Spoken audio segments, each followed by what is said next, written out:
Hati kuntum tumbuh melata, sayang merbah di pohon cemara. Assalamualaikum mulanya kata, awal bismillah pembuka bicara.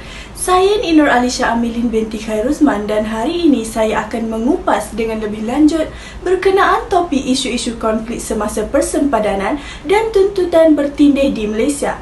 Pertamanya, apakah itu persempadanan? Persempadanan atau garis sempadan boleh diklasifikasikan kepada sempadan antarabangsa di mana ia membawa maksud garisan sempadan yang membahagikan sesebuah negara dengan sebuah negara yang lain. Persempadanan ini dilakukan sama ada secara persetujuan bersama atau melalui perjanjian. Untuk menentukan ataupun mengiktiraf sama ada sempadan itu milik sesebuah negara atau tidak, terdapat beberapa perkara yang harus diambil berat. Yang pertama, uti possidetis juris yang merupakan suatu prinsip undang-undang antarabangsa yang dikhususkan kepada negara-negara yang baru hendak ditubuhkan tentang perlunya ada sempadan-sempadan. Yang kedua, pembentukan sungai di mana sungai-sungai besar digunakan untuk membahagikan antara dua buah kawasan. Seterusnya, perkhidmatan yang bermaksud sesebuah wilayah yang dimiliki oleh salah satu negara digunakan untuk memberikan perkhidmatan dan mempunyai kepentingan kepada negara lain. Pertikaian sempadan wujud apabila sesebuah negara menuntut kawasan yang berhampiran dengan negaranya disebabkan oleh sesuatu kualiti yang dimiliki oleh kawasan tersebut. Jadi, apakah pula bentuk-bentuk pertikaian sempadan? Bentuk pertikaian sempadan terbahagi kepada 4. Pertama sekali, pertikaian posisi berlaku disebabkan tiada persetujuan sesebuah negara terhadap sesuatu garis persempadanan negaranya yang telah ditetapkan. Yang kedua, pertikaian kawasan, iaitu berlaku apabila sesebuah negara menuntut sesuatu kawasan di dalam sesebuah negara lain yang didakwa adalah miliknya. Yang ketiga, pertikaian ke atas sumber di mana berlaku perebutan ke atas sumber-sumber asli untuk kepentingan ekonomi sesebuah negara. Dan yang terakhir, pertikaian budaya yang merujuk kepada pertikaian yang disebabkan oleh perbezaan budaya, anutan agama serta fahaman politik. Di kawasan rantau ASEAN atau juga dikenali sebagai The Association of Southeast Asian Nations, negara kita Malaysia tidak terkecuali daripada terlibat dalam isu-isu persempadanan dan tuntutan bertindih ini. Dalam konteks ini, kita akan menyelami secara lebih mendalam berkenaan dengan subtopik ruang udara. Menurut Kamus Dewan edisi yang keempat, ruang udara merujuk kepada ruang terhad yang wujud atau bahagian atmosfera bumi di atas sesebuah negara atau ruang angkasa bagi sesebuah negara. Ruang udara di Malaysia dikawal selia oleh CAAM iaitu Pihak Berkuasa Penerbangan Awam Malaysia berdasarkan standard piawaian perkhidmatan pemaliman udara. Pada 31 Mei 2021, negara kita digemparkan dengan pencerobohan ruang udara nasional di atas zon maritim Malaysia oleh 16 pesawat tentera udara negara China yang dikenali sebagai People's Liberation Army Air Force PLAAF. Pesawat-pesawat tersebut telah dikesan terbang pada ketinggian 23,000 hingga 27,000 kaki dengan kelajuan 290 knots melalui Singapore FIR sebelum memasuki ruang udara zon maritim Malaysia di Kota Kinabalu. Panglima TUDM General Tan Sri Akbar Abdul Samad berkata, insiden pesawat tentera udara China masuk ruang udara negara merupakan perkara yang serius kepada ancaman kedaulatan negara dan keselamatan penerbangan. Dilaporkan bahawa pesawat tersebut menceroboh masuk hingga ke Beteng Patinggi Ali yang terletak di dalam kawasan perairan negara dan berkedudukan hanya kira-kira 100 km dari pesisir pantai Sarawak. Dikhawatiri, mereka sedang menguji keupayaan untuk terbang terus ke wilayah Sarawak atau Sabah dan masa tindak balas yang diambil oleh TUDM ke atas pencerobohan PLAAF. TUDM juga telah menjalankan ops curiga dengan melibatkan operasi pemintasan atau visual atau radio kontak dengan pesawat-pesawat yang tidak dikenali. Walau bagaimanapun, pesawat tentera China yang terlibat dalam insiden ini tidak memberikan sebarang respon terhadap sebarang cubaan untuk establish radio kontak dengannya oleh Menara Air Traffic Control atau dikenali sebagai ATC di Kota Kinabalu. Oleh kerana tindakan pesawat-pesawat tentera Cina yang mendiamkan diri dan tidak menjawab pertanyaan ATC Kota Kinabalu, TUDM mengerahkan pesawat pejuang Hawk 208 dari Labuan untuk memintas pesawat PLAAF. Hasil daripada pemintasan udara yang dilaksanakan, TUDM telah mengenal pasti pesawat-pesawat tersebut adalah daripada jenis Xion Y20 dan Ilyushin IL-76. Hasil pintasan tersebut, kesemua 16 pesawat PLAAF telah berpatah balik untuk keluar dari ruang udara Malaysia. Tindakan TUDM menerbangkan 3 pesawat Hawk 208 dari Labuan untuk memintas pesawat PLAAF adalah tindakan yang tepat dalam menunjukkan ketegasan TUDM demi mempertahankan ruang udara negara. Beralih kepada topik yang seterusnya iaitu topik 2 yang memfokuskan kepada isu-isu ekonomi semasa dan implikasinya terhadap negara. Mari kita capahkan lagi lensa perbincangan kita ini kepada isu perubahan harga petroleum dan sumber-sumber alternatif. Seperti mana yang kita ketahui, isu kenaikan harga minyak ini tidak lagi asing dalam kehidupan kita sebagai rakyat di Malaysia. Sebenarnya, sejak tahun 1970 hingga 1990 telah berlakunya krisis minyak iaitu yang pertama pada tahun 1973 hingga 1974 iaitu embargo minyak Arab yang berbunca daripada Perang Yom Kippur pada 1973. Seterusnya, Revolusi Iran pada tahun 1978 hingga 1979 serta pencerobohan Iran di Kuwait pada Ogos 1990 menyebabkan berlakunya kenaikan harga minyak. Namun begitu, pada tahun 2008 sekali lagi berlakunya kenaikan harga minyak dan kenaikan ini adalah paling tinggi berbanding tahun-tahun sebelumnya iaitu sebanyak USD 141 setong pada Jun 2008. Pada 24 Februari 2011, harga minyak mentah di Brent telah meningkat sebanyak 15% menjadikan harganya USD 120 iaitu bersamaan dengan RM364 Malaysia disebabkan oleh krisis di Libya. Walau bagaimanapun, pada 2 Mac 2011, harga berkurangan kepada USD 116 iaitu bersamaan dengan RM352 Malaysia setong setelah Arab Saudi menambah pengeluaran RM600,000 sehari bagi menampung pengurangan ekspor oleh Libya. Trend kenaikan harga minyak mentah global sejak Ogos 2021 sehingga melebihi USD 80 setong akhir-akhir ini memberikan manfaat kepada Malaysia sebagai antara pengekspor utama komoditi itu. Penganalisis ekonomi Prof. Madya Dr. Muhammad Yusof Saari meramalkan harga minyak mentah boleh melepasi paras USD 100 setong pada akhir tahun 2021 atau awal tahun 2022 sekiranya proses pemulihan ekonomi terus positif. Kemudian, kita akan melihat pula apakah kesan kenaikan harga minyak ini terhadap dunia dan juga negara kita Malaysia. Yang pertama, ahli ekonomi berpendapat bahawa kenaikan harga minyak akan menjejaskan pertumbuhan ekonomi global akibat daripada bekalan minyak yang berkurangan dan kenaikan harga minyak menyebabkan berlakunya inflasi. Yang keduanya, kenaikan harga minyak juga akan menjejaskan pendapatan boleh guna pengimport tenaga dan komoditi akibat tekanan inflasi.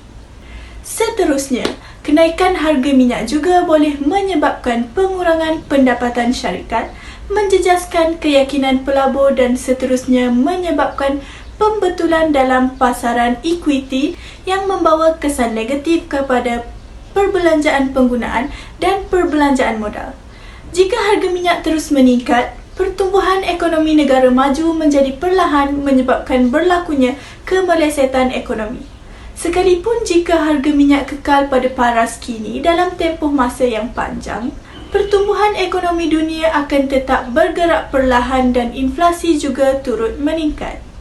Begitu juga IMF menganggarkan bahawa setiap kenaikan harga minyak mentah sebanyak 10% akan mengurangkan kadar pertumbuhan ekonomi antara 0.2% hingga 0.3% dan meningkatkan inflasi sebanyak 0.5%. Hal ini sekaligus akan mendorong kepada peningkatan kadar pengangguran. Oleh kerana harga minyak mentah pada masa kini kira-kira 10% lebih tinggi berbanding harga yang dianggarkan pada tahun 2011, maka kadar pertumbuhan KDNK Global pada tahun 2011 dianggarkan berkurangan kepada 4.2%. Apakah itu IMF? IMF merupakan International Monetary Fund ataupun tabung kewangan antarabangsa, iaitu merupakan satu organisasi antarabangsa yang menyelia sistem kewangan dunia dengan mengikut polisi makroekonomi negara anggota, terutamanya yang memberi kesan kepada kadar pertukaran asing dan imbangan pembayaran. IMF juga memberi bantuan kewangan dan teknikal kepada negara anggota yang menjadikan organisasi ini sebagai peminjam antarabangsa terakhir. Pertubuhan ini beribu pejabat di Washington DC, Amerika Syarikat. Apakah itu pula KDNK? KDNK merupakan keluaran dalam negara kasar atau hasil kasar dalam negeri sesebuah negara. Ia merupakan salah satu cara untuk mengukur ekonomi nasional sesebuah negara. KDNK bermaksud jumlah nilai pasaran keseluruhan barangan dan perkhidmatan terakhir yang dikeluarkan dalam sesebuah negara pada masa tertentu. Ia juga mengambil kira jumlah nilai yang dicampur pada setiap peringkat pengeluaran untuk barangan dan perkhidmatan terakhir yang dihasilkan dalam sesebuah negara pada masa tertentu dan diberi dalam nilai wang. Dengan kata lain, mencampurkan perbelanjaan pengguna, perbelanjaan pelaburan, perbelanjaan kerajaan dan nilai ekspor dan ditolak dengan nilai import. Pengukuran KDNK lazimnya digunakan untuk mengetahui keadaan ekonomi sesebuah negara. Negara yang mempunyai KDNK yang tinggi selalunya merupakan negara yang mempunyai kuasa besar dalam ekonomi. Selain itu, Negara Pertubuhan Kerjasama Ekonomi dan Pembangunan OECD pengimport kira-kira separuh daripada keperluannya. Negara Eropah pula banyak bergantung pada minyak import. Negara ini akan cepat terjejas jika berlaku kenaikan harga minyak. Di samping itu, bagi negara membangun seperti Malaysia, Indonesia dan juga Thailand, setiap kenaikan harga minyak sebanyak USD10 bersamaan dengan RM30 Malaysia setong akan mengurangkan KDNK antara 0.3% sehingga 1% kebergantungan negara berkenaan kepada minyak, iaitu keperluan minyak setong untuk menghasilkan KDNK. Negara yang mengalami defisit akaun semasa yang besar akan terjejas teruk dengan kenaikan harga minyak kerana negara ini tidak mampu menyerap kenaikan kos sehingga terpaksa mengurangkan perbelanjaan. Di Malaysia, kesan kenaikan harga minyak menyebabkan pertambahan subsidi sebanyak RM4 bilion jika tiada pelarasan dibuat terhadap harga minyak, iaitu RM1.90 per liter bagi RON 95 dan RM2.50 bagi RON 97. Jika kerajaan memutuskan untuk mengekalkan para subsidi harga minyak, bermakna harga minyak perlu dinaikkan.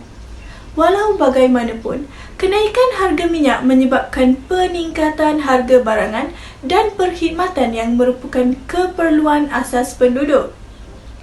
Keadaan ini semestinya akan menambahkan lagi bebanan serta menjejaskan kuasa beli pengguna yang telah berkurangan berikutan inflasi, khususnya penduduk yang menerima pendapatan tetap tanpa pendapatan tambahan. Beralih pula kepada faktor-faktor yang mempengaruhi perubahan harga minyak, iaitu permintaan dan penawaran serta kebimbangan pengguna.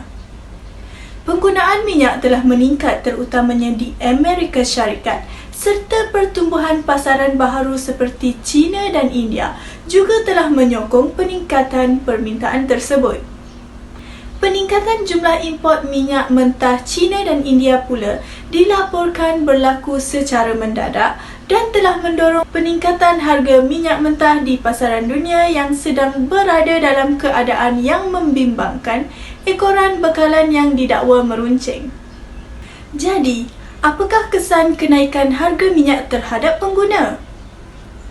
Secara ringkasnya, peningkatan harga minyak menyebabkan golongan berpendapatan rendah dan sederhana secara keseluruhannya terjejas dengan kenaikan harga minyak. Kesan ini akan lebih dirasai oleh golongan berpendapatan rendah yang mempunyai jumlah tanggungan yang besar.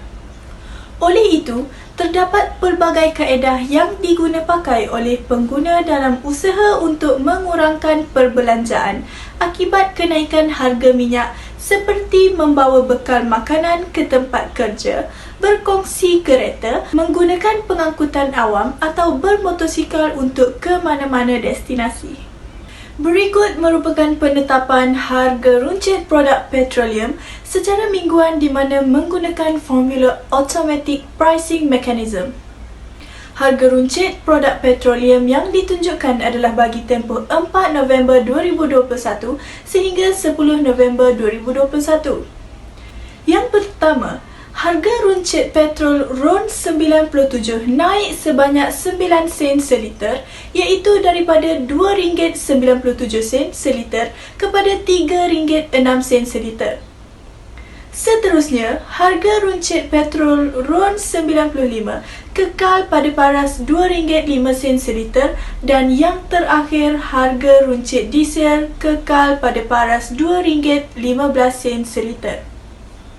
Bagi melindungi pengguna daripada kesan kenaikan harga sebenar minyak di pasaran global, kerajaan mengekalkan harga runcit petrol RON 95 pada paras harga siling RM2.05 dan diesel sebanyak RM2.15 seliter. Realitinya, harga pasaran sebenar bagi kedua-dua produk ini telah meningkat melebihi paras harga siling yang telah ditetapkan.